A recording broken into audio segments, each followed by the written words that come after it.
This is a really unique fitting that electricians use in some pretty unique situations where they need to split a run of cables that are coming in, and they can take off this panel and split that cabling into two sections. And it's also called a reducer because of the sizing change here in this connector.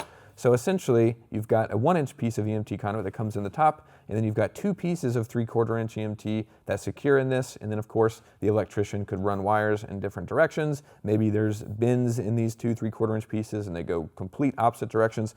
It's a pretty unique connector, not one that you'll find locally available like some of the other fittings, like the elbow that you'll see in Lowe's and Home Depot and places like that.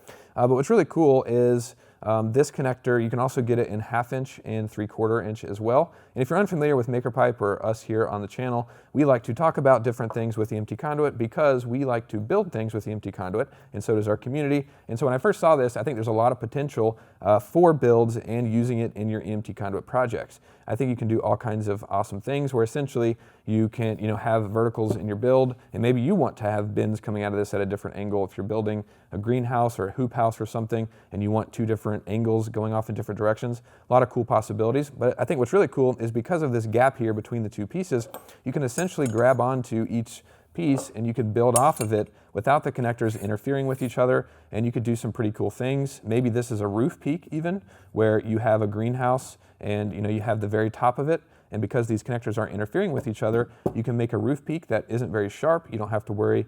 Some builders ask if they can put greenhouse plastic or something on top, and they're worried about it ripping, but I think this has a nice kind of blunt top that you can use for the peak, and I think that's a pretty cool possibility. And it could just be you want to reinforce a vertical in your build where you have two pieces of conduit that are secured at the top and bottom, with this fitting, and it's just really cool. And anytime that I recommend using these types of fittings in builds, I recommend that you just completely back out the set screw that normally is used to secure these in place, and then replace those with a self-drilling screw. And the ones we sell on the website, these are just the 1/2-inch ones. I'll link the exact size in the description. Essentially, you can just go through the same hole that the set screw goes into and then drill into that. And I don't think that is how it's meant to be used by electricians, but if you're building, you're not trying to build to any codes usually. If you are, then pay attention to those, but most of the time you're not. So just, you can do this just fine. It adds a lot of security to your build. And I think there's a lot of cool possibilities. Hope you guys enjoyed it. If you did, leave a like and consider subscribing. Let me know your ideas down in the comments. Thanks so much for watching, and we'll see you in the next video.